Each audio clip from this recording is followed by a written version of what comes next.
And welcome back, folks, to Truth versus News for March the 13th. March, for May the 13th. But we're marching on with some heavy news here. It's getting heavier and worse and harder to take with the stock market down and all kinds of things about ready to explode here. And it's all being created out of lies. So take it on, Jim. How about the CIA now? Michael J. Muted. You're muted too. Thank you. Considering what we were talking about and Scott's point and Jim's point about the new agenda for the neocons right now with Mr. Trump, we need to remember that we were warned.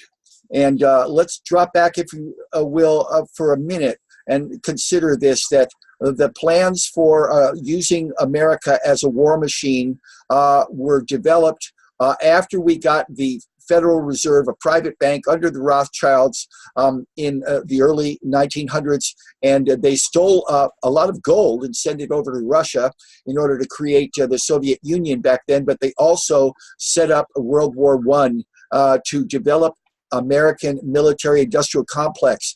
They bankrupted us and stole our gold after in 1934 and set us up for World War II. And coincidentally, this was also a result of our not, as Americans, accepting the their one world government. Back then it was called what? What was that UN-like organization that they wanted to promote? Anybody remember? The League of Nations. The League of Nations, that's right. And so then after World War II, they used our war fatigue to create the UN. And it was always headed in the beginning by a Soviet, that is a Bolshevik-controlled commissar-type person. The reality is we've had ongoing war since the end of World War II because we occupied Germany, we created NATO, we occupied South Korea and had the Korean War, we occupied Vietnam, and Nixon got us out, and that's one of the reasons I believe they got rid of Nixon.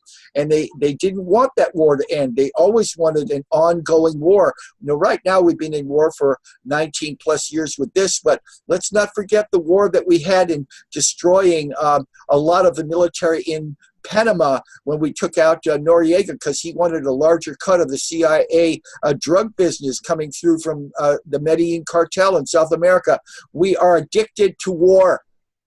And the people that we see right now represented by this government are the huge military industrial complex corporations that build our multi-billion-dollar aircraft carriers and our missiles and our space program and our tanks and all these jet fighters and F-35 failure. And all of this reality is that a lot of people in America are in the arms industry. They're supplying the components while we watch the rest of America actually be devastated from shipping our industries and our small businesses overseas. What we're dealing with is they want to destroy the boundaries and sovereignty of all nations by bankrupting them. And how many people in Iraq and in Iran and Venezuela and in Syria and in Libya and in Yemen, how many people are being put to death or injured financially, emotionally, psychologically, socially, and culturally by the war-like presentations designed and called sanctions? We're destroying people's lives because Mr. Trump is playing the whore for the New World Order. I don't care if he's in danger. I don't care if he's surrounded. He's allowing people to die. He's allowing Americans to die. And he's setting people up just so he can have an economy that continues to accommodate the New World Order banking system and destroy national integrity and national sovereignties around the world. Mr. Trump, you're being weighed in the balance and found wanting.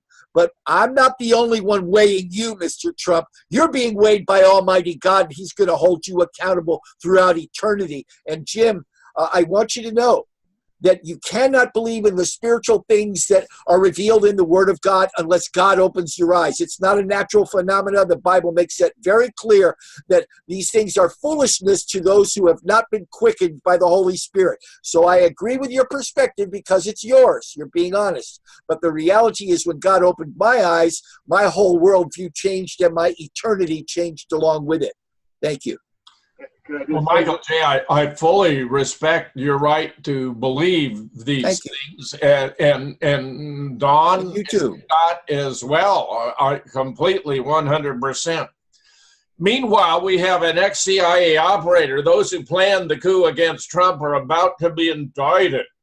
Syndicated elder patriot's opinion. In order to begin understanding what you are living through, consider the un-American platform that Democrats have coalesced around: environmental Marxism, refusing to protect the nation's borders, confiscatory tax rates, the establishment of a police state, refusing to properly fund our military, and the demonization of the nation's founding American demographic, white Christians. Only after that consideration can you put the severity of their attempted coup against Donald Trump into proper perspective. Only then can you understand that the enemy within is more dangerous than any foreign power could ever be. Notice this quote from Abraham Lincoln: America will never be destroyed from the outside. If we falter and lose our freedoms, it will be because we destroyed ourselves. Shipp, Kevin Shipp, former CIA. Yes, this is a coup. This is the most shocking violation of the Constitution and criminal activity in the history, not just of America, but of a Western government. Much of this rises to the level of treason. People need to understand how shocking this is. It was a clear conspiracy. There will be arrests and indictments without question. This was a coup. It was a conspiracy. It was criminal activity. These people need to be indicted, charged, and need to be put in prison. And if they're not, then our Constitution is nothing more than a sham. This was a coup against a duly elected president, and people need to understand how serious this is. We have a not so covert civil war going on right now that has been brewing over 60 years. We have the dark left, and the DNC is fully involved with all their congressmen and senators. There's a Marxist movement within the DNC that is in control right now. You can match up the progressive goals with Marxist documents, and you can see they are one and the same. They have to change and eliminate the Constitution. They want to change the First Amendment and the Second Amendment first of all. Second, they despise and are targeting Christianity because Christianity underlines the Constitution and is mentioned in the Declaration of Independence.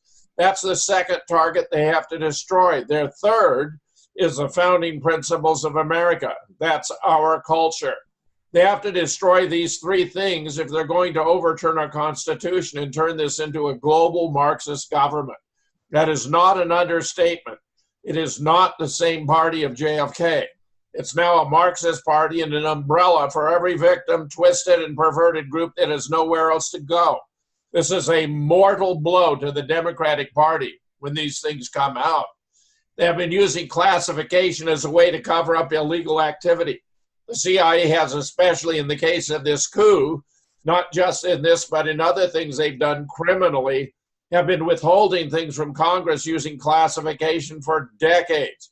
Trump knows what those are, and he's going to demand that classification be removed so the American people can see it all. I'm going to be dancing on top of my house if and when that happens. Quoting Trump, everything is going to be declassified and more, much, much more than what you just mentioned. It will all be declassified. Sundance at the conservative treehouse lists only the documents that will be declassified in relation to the attempted coup. President Trump can prove the July 31st, 2016 Crossfire Hurricane counterintelligence operation originated from a scheme within the intelligence apparatus by exposing the preceding CIA operation that created the originating electronic communication memo. Declassify that two-page EC document Brennan gave to Comey. The trail is found within the Weissman report and the use of Alexander Downer. Release and declassify all of the Comey memos that document the investigative steps taken by the FBI as an outcome of the operation coordinated by CIA Director John Brennan in early 2016. The trail was memorialized by James Comey. Reveal the November 2015 through April 2016 FISA 702 search query abuse by declassifying the April 2017 court opinion written by FISA presiding Judge Rosemary Collyer, show the FBI contractors behind the 85% fraudulent search queries. CrowdStrike, Fusion GPS, Nellie Orr, Daniel Richmond. This was a weaponized surveillance and domestic political spying operation. The trail was laid down in specific detail by Judge Collyer. Subpoena former DOJ NSD National Security Division head John Carlin, or haul him in front of a grand jury and get his testimony about why he hid the abuse from the FISA court in April 2016, why the DOJ NSD rushed the Carter Page application to beat NSA Director Admiral Mike Rogers to the FISA court, and why Carlin quit immediately thereafter. Prove the Carter Page FISA application of October 2016 was fraudulent and based on deception to the FISA court. Declassify the entire document and release the transcripts of those who signed the applications and or depose those who have not yet testified. The creation of the Steele dossier was the cover-up operation. Release all of the Lisa Page and Peter Strzok text messages without redactions. Let sunlight pour in on the actual conversation that were taking place when Crossfire Hurricane, July 2016, and the FISA application, October 2016, were taking place. The current redactions were made by the people who weaponized the intelligence system for political surveillance and spy operation. This is why Page and Strzok texts are redacted. Release all of Bruce Orr's 302 FBI notes from interviews and debriefing sessions and other relevant documents associated with the interviews of Bruce Orr and his internal communications, including exculpatory evidence that Bruce Orr may have shared with FBI agent Joseph Parenka, and get a deposition from this Parenka fellow. Bruce Orr is the courier carrying information from those outside to those on the inside. Release the August 2nd, 2017 two-page scope memo provided by Deputy Attorney General Rod Rosenstein to Special Counsel Robert Mueller to advance the fraudulent Trump investigation and initiate the more purposeful obstruction of justice investigation. Also release the October 20th, 2017 second scope memo recently discovered. The scope memos are keys to unlocking the underlying spy surveillance cover-up. The bet here is that he'll slowly release a whole lot more. After all, he promised to drain the swamp, and that encompasses many more so-called leaks growing fat off our tax dollars. Schiff warns us, however, these Marxists will not go down without a fight, literally. The danger for we, the people, is the dark left and dark left violence. As these indictments begin to come out, as the players are called out, the violence on what I call the dark left is going to increase to the point where it's going to be very, very bad. There are going to be beatings and probably shootings and shootings at police. There's going to be a lot of violence coming from the left in the next year or two. This is one of the reasons you need to exercise your Second Amendment rights, because of what the left is going to do with these findings is what's going to be the death knell for the Democrat Party and the death knell for taking over our Constitution and culture. They will exponentially bring up their violence, and Americans need to arm themselves and protect themselves against that. Scott. Wow. Wow. Yeah, I agree 100% with Kevin Schiff's assessment. We've been talking about the same thing in the same language, ironically, for months now. And we did a good, again, examination on that with Professor Ozagon on Friday, Michael J. and myself. That basically establishes the left is going to become increasingly suicidal physically and politically, and we've seen that in them lighting themselves on fire. We've seen that in their screaming and their outbursts. You saw glimpses of that in their crying disappointment and rage that Hillary Clinton lost. You saw that in their protestations against Kavanaugh. As this heat turns up, as more and more revelations come out and indictments and prosecutions perhaps are unfolded, you will see the dark left go into a mad dog, complete self-destruction. And that's what we need to be prepared for. They can't be reasoned with. They can't be won over. It's like trying to win over those people that scream and shout down and bully people in restaurants, Jim. They can't be reasoned with. They've got an agenda. They've got a fanatical religious zeal that is completely possessing them. There is almost a demonic possession in their spiritual religious fanaticism, which translates into all sorts of, LGBT, homosexual, rabid environmentalism. All of this is consuming them, and they're expressing it onto others, calling conservatives, especially white heterosexual Christian conservatives, the fanatics, the bully, the bigots, the murderers, and all the things that they themselves are. So I expect absolutely the left is going to go into meltdown. The best thing Donald Trump can do, of course, and he backed this, was the Second Amendment. He backs everybody being able to keep and bear arms. He needs to write an executive order that recognizes the Constitution of the United States as a federal document, a federal right, not a privilege, and the Second Amendment is a right that every American has the right to keep on their person and bear on their person arms. That means concealed and unconcealed. That would be a paradigmatic shift in a groundbreaking action that would allow good citizens to be the police that they need to be in these times of turbulence that are coming. Because if people aren't armed, then they can't stop down the violence that's going to be unfolding. And if the left realizes that the American people are armed and they're not taken prisoners, that violence is going to be greatly reduced. And that's the goal, is to reduce it so that you don't have a full-blown civil war. Jim? We have 100 million armed Americans who didn't vote for Hillary Clinton. Michael J. Very good. Thank you for what you've brought out here, Jim. It's very important, and the fact that certain groups are being targeted racially, that is, we've learned from Black Lives Matter that if you're a person of color, you can't be a racist, but if you're a white person talking about other races, you're definitely a racist. The issue is people like that are promoting things that come out of a group called Red Ice. They are pointing out the fact that the white people don't know how to defend their whiteness because they never felt the need. And the reality is that the white Western European cultures have brought tremendous blessings into the creation, into our civilizations, because many of our technologies today created for good reasons, many of them, most of them, have brought great blessing and great prosperity to other people. But this is something that is very threatening to people who want to dissolve the boundaries. In every sense of the word, dissolve the boundaries between men and women, between elder and younger. That is, a lot of people don't understand what it means to respect your elders, to honor your mother and father. They think that when they're young and they're full of whatever, they think that their position it can be equal or should be equal or more than equal with people who've been around for 5 or 6 or 7 decades. That's a form of insanity and ignorance. But the issue is, what we're looking at is that the problems we're facing are much more severe than we've been talking about.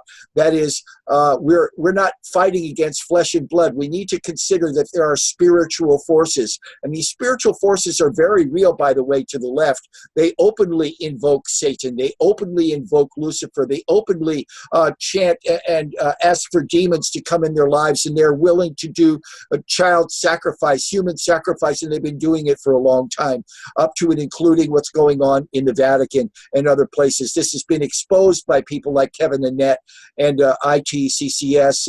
And the reality is that these people do get power from their Satanism.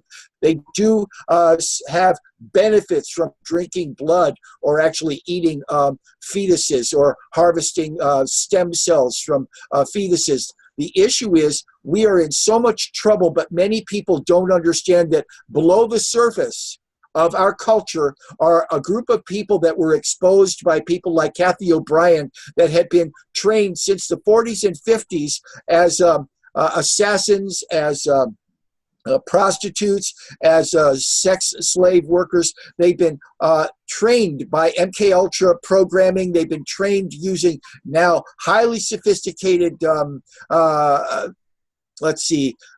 frequency training into the subconscious. They've been turned into super soldiers, but many of these people, if not most, have also been seduced into a very dark place where they have been programmed with an absolute hatred for other people, especially Christians. And so a person like Russ Dizdar, okay, Exposing the Darkness or something like that. Please forgive me. But it's worth looking up Russ Dizdar on YouTube, because he's talking about people that are coming to him constantly, hundreds and thousands of people who realize that their lives were hijacked with MK Ultra, MPD, or DID, dissociative identity disorder. They were programmed when they were children. They were given into this program by their leftist and fake Republican parents in government, in the military, trained to be assassins and super soldiers, and they want spiritual help to deal with the demonic forces that can trigger them and turn them into cold-blooded assassins when they won't even realize it, because it's another part of their hidden personality. So America is facing something far beyond what most people can imagine, because they don't understand the dimensions of this kind of technology that was brought in under Operation Paperclip by the Nazis under the control of the Vatican in order to train our people in the military and the CIA to create sex slaves and assassins and other forms of mind control slaves. Jim? Wow. It's an appalling story, Michael J. I only wish it weren't true. Here we have Marcus Tullius Cicero observing, a nation can survive its fools and even the ambitious, but it cannot survive treason. An enemy at the gates is less formidable, for he is known and carries his banner openly. But the traitor moves amongst those within the gate freely, his sly whispers rustling through the alleys, heard in the very halls of government itself. For the traitor appears not a traitor, he speaks in accents familiar to his victims, and he wears their face in their arguments. He appeals to the baseness that lies deep within the hearts of all men. He rots the soul of the nation secretly and unknown in the night to undermine the pillars of the city. He infects the body politic so that it can no longer resist. A murderer is less to fear. Ilhan Omar oddly observes, this won't be the country of white people. In one of the more unnecessary and just plain stupid events of recent memory, there was a black woman in defense of Ilhan Omar shindig in Washington Tuesday, and the guest of honor leaned into the event's purpose by spouting off more anti-American racist nonsense that no doubt electrified the progressives in attendance. Instead of using the platform to carefully explain she did not hate Jews, she did not blame America for the downfall of Venezuela, she does not consider 9/11 to be a trivial event where some people did some things, Omar blasted at President Trump for the rise of Islamophobia in the U.S.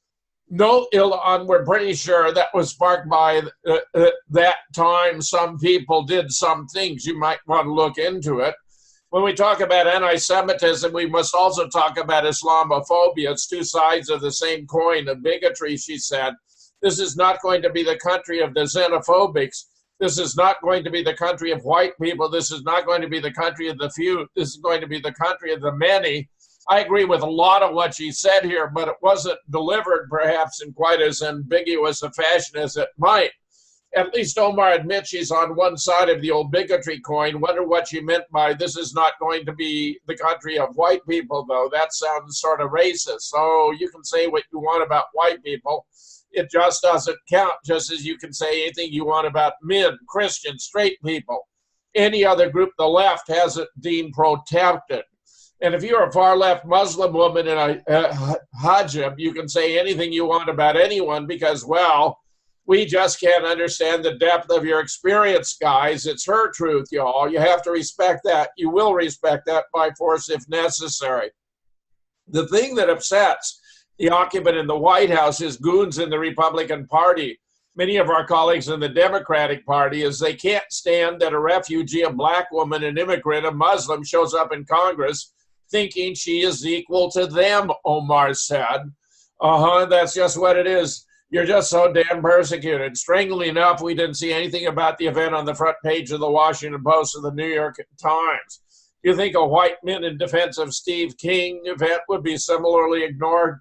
All right, oppression and privilege and intersectionality, oh my. Here's about Joe Biden. I mentioned this before I went about documenting. Joe Biden caught asking young girl, do you know how horny I am?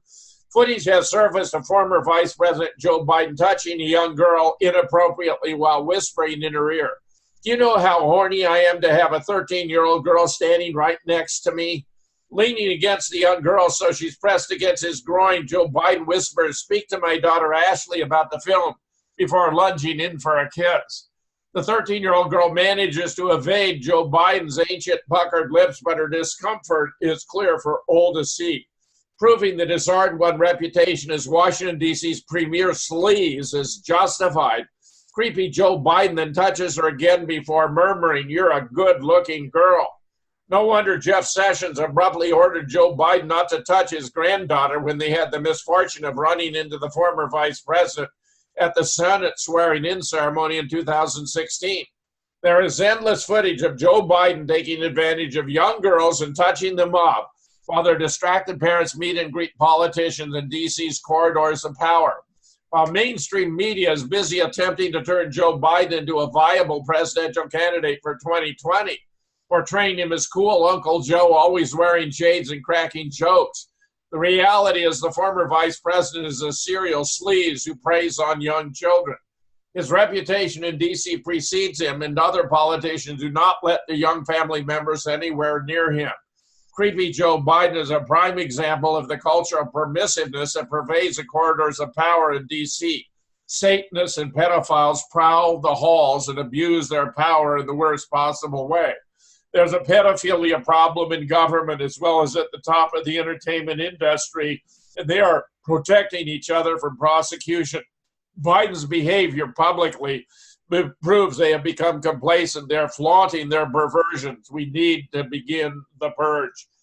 Here's another. I found 3 or 4 or more. Nasty Joe Biden to 13-year-old girl. Do you want to know how horny I am to have a 13-year-old standing? A video has appeared on YouTube, a piece from C-SPAN, record of the ceremonial swearing in of Senator Christopher Coons, Democrat of Delaware, in January 2015, wherein Coons and his family had their photo with Joe Biden, who was 72 years of age back then. Meanwhile, by the way, the audio track on those videos has been wiped clean. However, here we have Pope Francis stepping in the right direction, issuing groundbreaking law that priests, nuns must report sex abuse and cover-up. Pope Francis issued a groundbreaking law Thursday requiring all Catholic priests and nuns around the world to report clergy sexual abuse and cover-up by their superiors to church authorities, in an important new effort to hold the Catholic hierarchy accountable for failing to protect their flocks. Scott.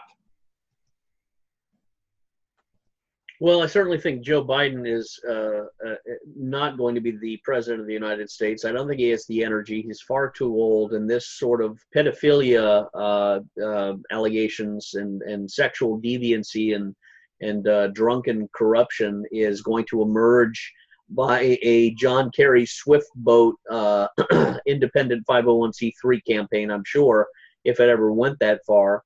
And that would, of course, bring this to the top, and American people would see and hear this as a focal issue. Joe Biden's just complete unfitness for holding office. That being said, I think Trump is in a very powerful position for winning, because the entire Democrat Party has become so aligned with the far left. They're so angry. Ilhan Omar's comments, I think, are very clumsy and inarticulate and politically problematic for her, because she's not winning any friends in the white community when you say this won't be the country of white people. Well, there are white people that no doubt voted for her and liked her, but will be offended by something like that because of its hinting of some sort of abuse, persecution, martyrdom, fascist prison camp. Who knows what the innuendos of that statement suggest? But there's nothing positive about it. There's a hint of revolution about it. There's a hint of violence and revolution, and in violence you have death and suffering, and that's what Ilhan Omar seems to be suggesting. And they think they can get away with it, and it's not, quote, the white people of this country are going to simply shut their mouths, like Mazie Hirono had said, shut their mouths and step down, go away, or not say anything. That's a major miscalculation of the white Western Anglo-Saxon, Nordic, Germanic, Celtic personality. There's a reason why the Irish and the Scottish and the German and the Nordics and all of that were the Vikings and the Celts and you can go on and on. there's a fierceness to these people. There's a fierceness and a tribalism that is deeply rooted.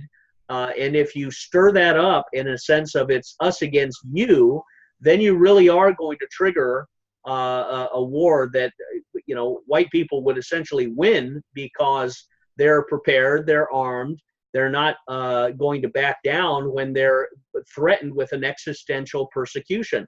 And that's what this language begins to suggest.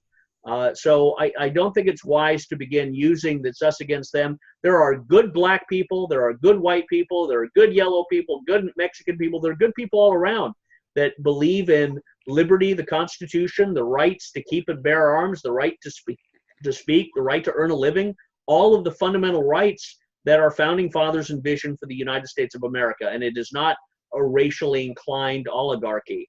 And I think you're seeing that in the Asian populations, the Sikhs and the Vietnamese and the Free Chinese standing up and siding with Donald Trump. I think you see it in a lot of the blacks and the Hispanics that vote for Donald Trump. So Ilhan Omar, as good as she is, she exposes some of these foolish things that really undermine her.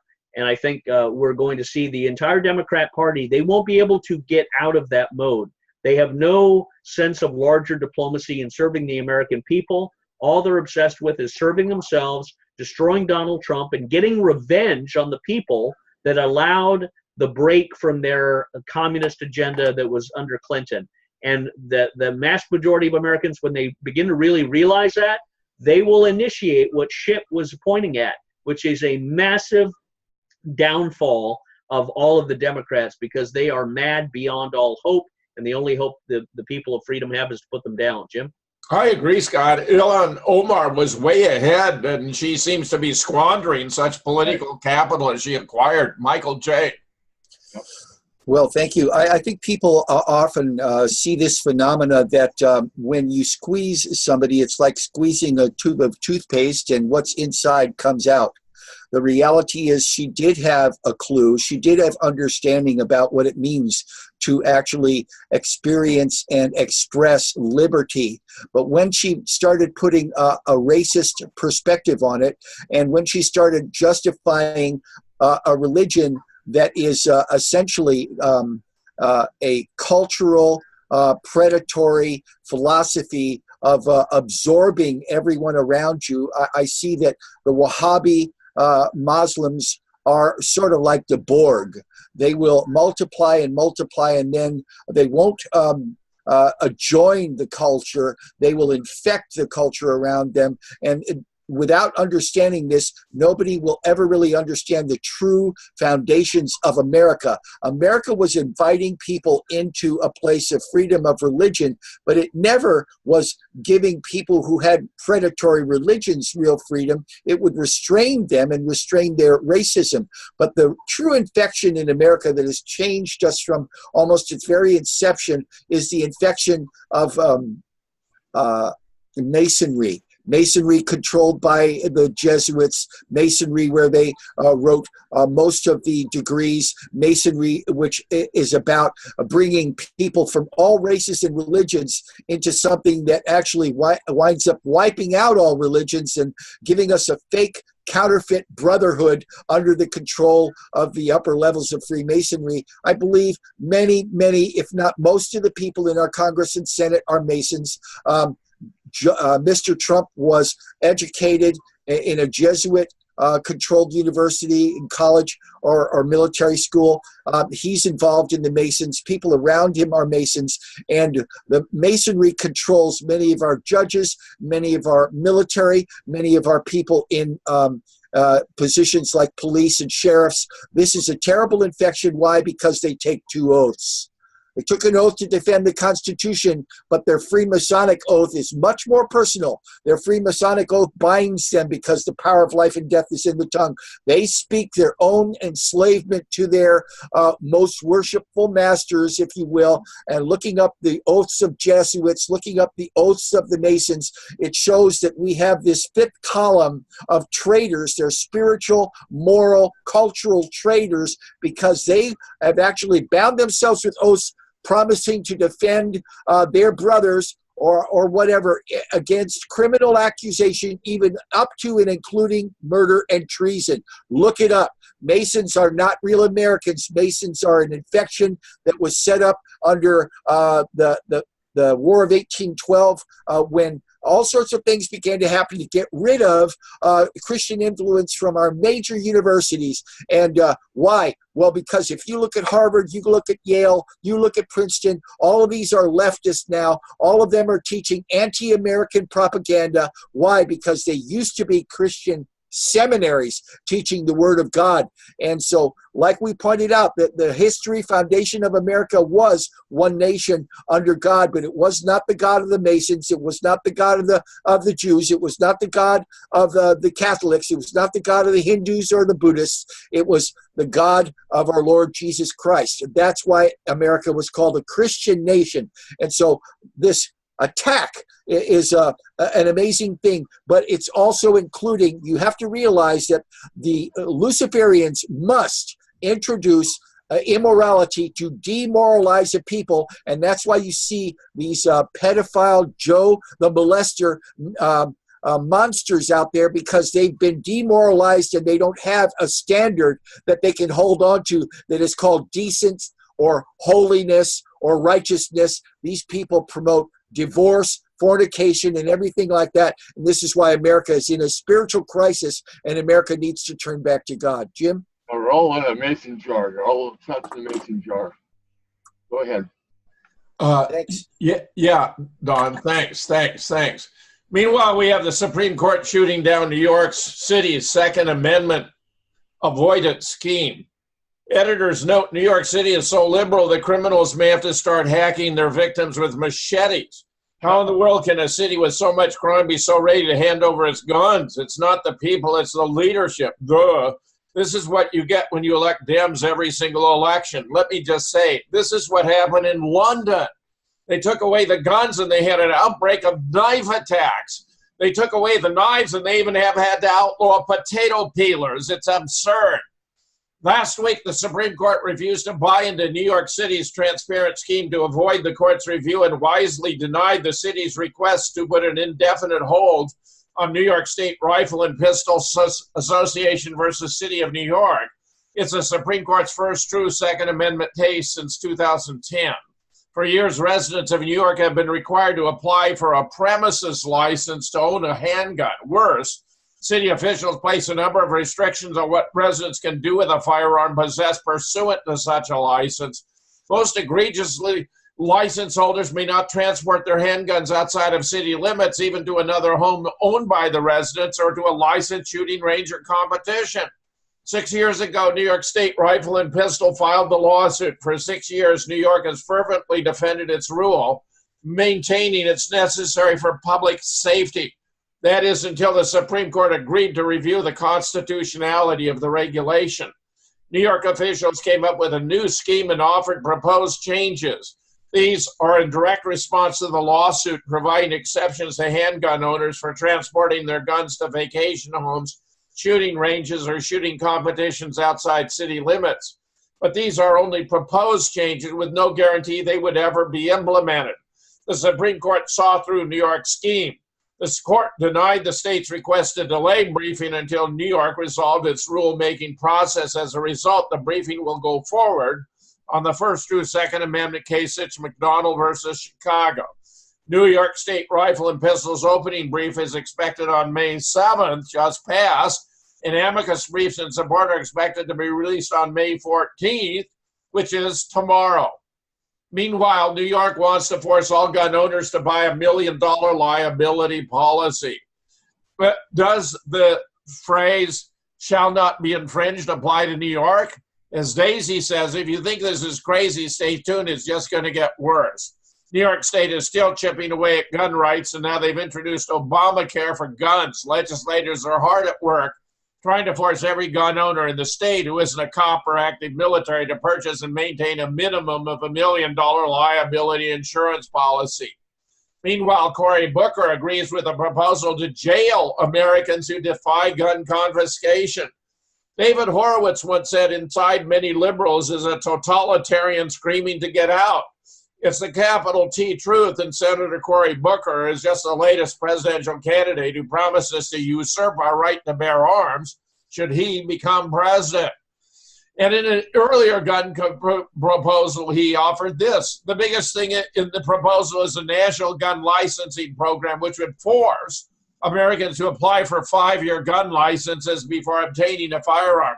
The process would include fingerprinting, an interview, gun safety course, and a federal background check, Booker said. Okay, where do I begin? Weapons of war? Yeah, okay, but no, sure, they resemble military rifles and were indeed used back in the day, but you might want to ask a serviceman member what rifles they use these days. Hint, one is full auto, the other is semi-auto, and therein lies your true goal, Gory.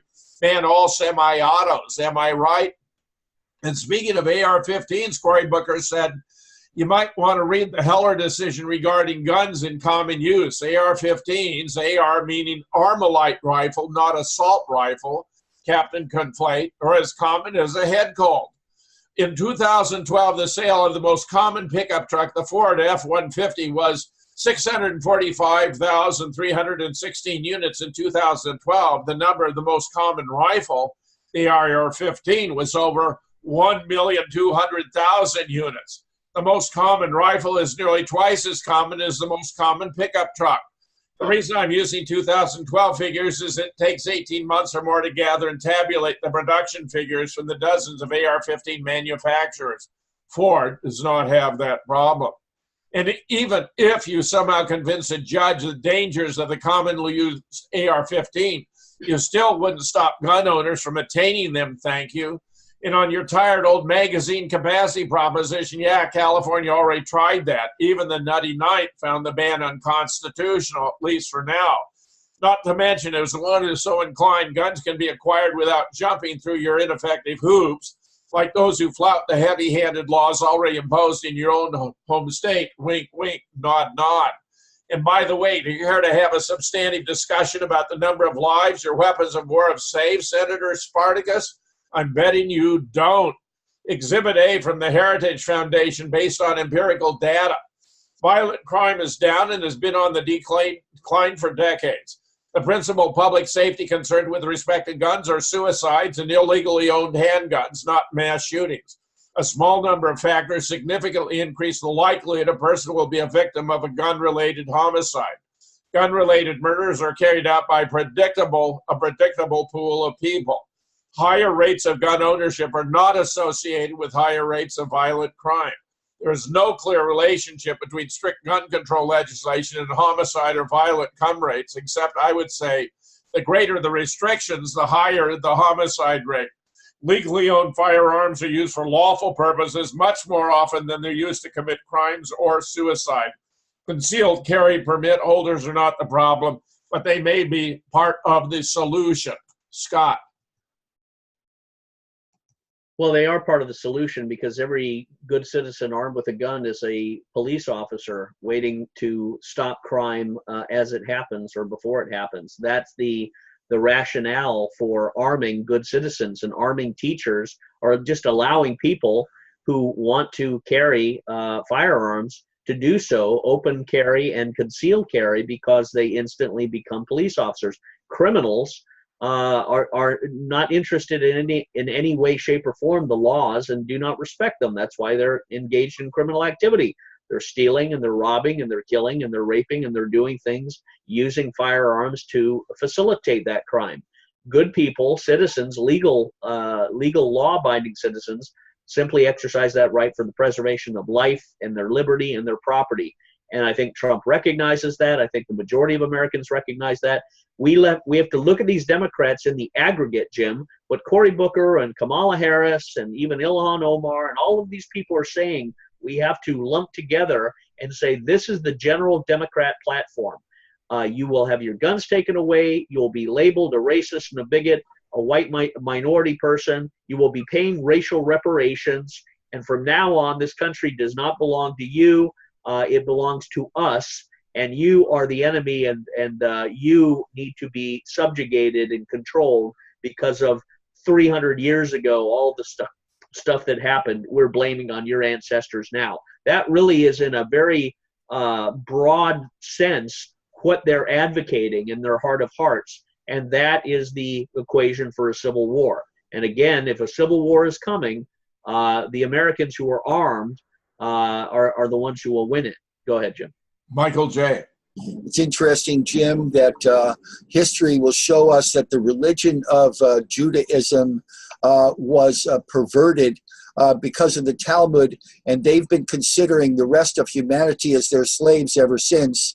The issue of the creation of Islam involving the Vatican using parts of the Old Testament and other things that were added to it allowed that religion, Islam, to be slaveholders, and they're continuing to enslave people even now throughout Africa because they believe in slavery, and they believe that when they come to power by overwhelming other nations by their having multiple wives and multiple children, they're more than willing to get rid of the men who are not submitted to them and steal their women and children because they have a slaveholder mentality also. America is not like that, and coincidentally, the reality of who actually prospered and financed slavery in America were the Jews. Look it up. Look up Jews and slavery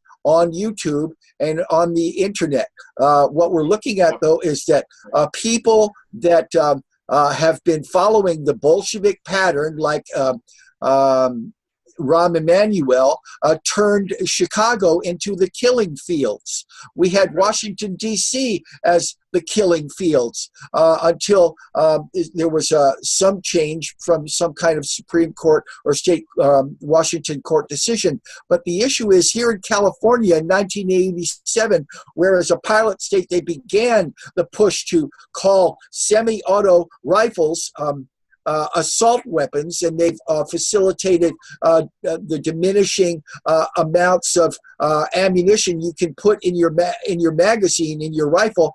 Under that 1987 assault rifle ban, Americans, even in liberal California, actually caused a 96% non-compliance rate for registering their weapons. And wow, what a surprise. Those that did register their weapons had them confiscated. Americans are waking up. Okay, there are people in different states, like in Missouri and other places, they're rejecting all federal gun laws. And there are certain things happening in Texas and in other places, but it's a constant battle between those that are on the left hand of God that belong to Satan, they're leftists, and those that are on the right hand of God that justify unalienable rights endowed by our Creator. They realize the Word of God justifies your ability to defend yourself and even put the wicked to death if necessary. Jim.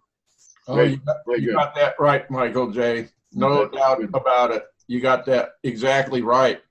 Meanwhile, at a school in Colorado where there was reported to have been a shooting, even the students got ticked off, chanting mental health when gun control activist Democrats politicized the vigil for the victims.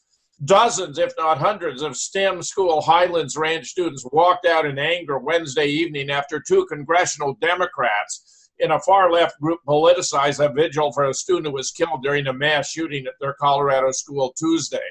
According to students who attended the event, the speakers at the vigil, Democrat Representative Jason Crow, Senator Michael Bennet, and Laurel Reeves, an activist with the gun control group Moms Demand Action, all sought to exploit 18-year-old student Kendrick Castillo's death to score political points against the gun lobby and drum up more votes for Democrats. Very bad. While the rhetoric of Crow, Bennett, and Reeves was offensive, it appeared the Moms Demand Action activists' words in particular was what spurred the spontaneous walkout.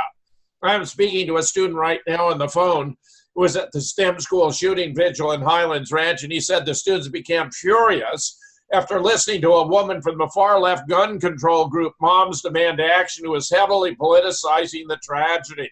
The students felt like she was lying, using them, heavily politicizing, and trying to capitalize on their pain. Students felt as if her words were dystopian and no contact or connection to reality. Listen to some of her unhinged speech.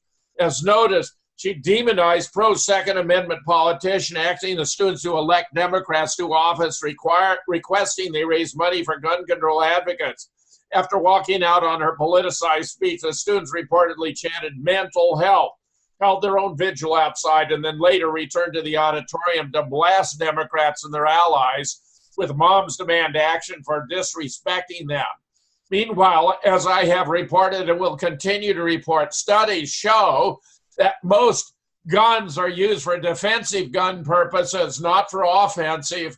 A member of the study shown by the National Academy Institute of Medicine and National Research Council, defensive use of guns by crime victims is a common occurrence, with estimates of annual usage ranging from 500,000 to more than 3 million. In the context of about 300,000 violent crimes in 2008, another study estimated there were 1,029,615 defensive gun uses per year for self-protection, for the protection of property at home, work, or elsewhere, leaving out military service police work or as a security guard, with an estimate of 162,000 cases per year where someone almost certainly would have been killed had they not used a gun for protection. 162,000 cases per year of lives saved by defensive gun use. In comparison, there were 11,208 homicide deaths by firearms in 2012, a total of 33,000 due to injury, but most were suicides. The value of firearms in the hands of law-abiding citizens should not be measured in terms of lives saved or crime, should be measured in terms of lives saved or crimes prevented, not criminals killed. Scott.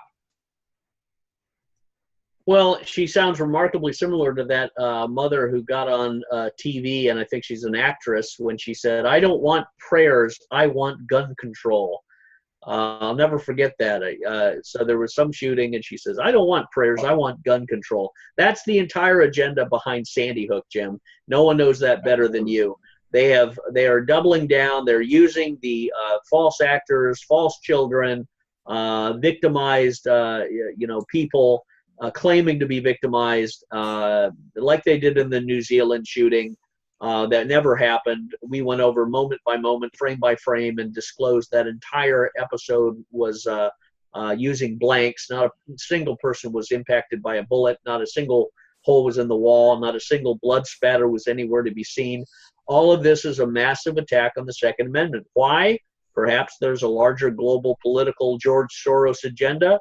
But I'll tell you, I think America and the American people are the last ones on planet Earth that will ever surrender their guns. And if the guns rusted, the American people would be the first ones out there building spears, bow and arrows, and getting swords, because this is not something that the American gun-owning, patriotic population hides or surrenders or turns away from. It is, in fact, the yellow sun that gives them superhuman strength, is when you threaten to take away their guns. Jim? Michael J. Thank you. I agree with Scott. Americans are waking up and really encouraged because of what I saw in these young people who saw that their sorrow was being exploited by these sociopaths that call themselves American Democrats. The demonic rat party is over the top, or actually, I believe they're trying to ooze up from the bottom. But the issue is, what we're looking at is that the American people have been blessed in this time because many people in America value truth. They have been doing their own research. The sword of Goliath that I call the internet, that David took off of Goliath after he hit him in the head with a slingshot. Then he went over, used his own sword to cut his head off, and the people are using the internet to try to cut the head off of liars, head them off at the pass, and Americans are waking up. And like you said, there are many millions of Americans who took an oath. They're in the military, former military, or in the police. They understand what's going on now because they're not continuing to drink the Kool-Aid created by these sociopaths in the CIA and other deep state organs of propaganda and deception.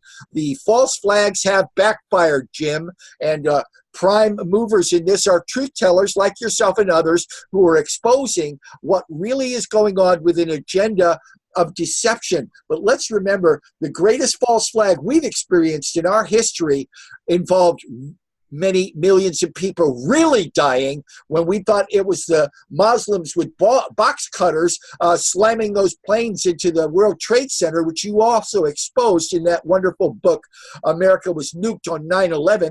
The issue is that false flag there killed thousands of people and opened the door for us to kill hundreds of thousands and probably millions more based on a false flag. We've got a corrupt deep state that deserves to be, all of them deserves to be rounded up, sent to the FEMA camps, awaiting execution with, hey, let's use those guillotines that were purchased by the deep state to get rid of millions of American Christians. Let's put them to use. Okay, I'll even help them sharpen it.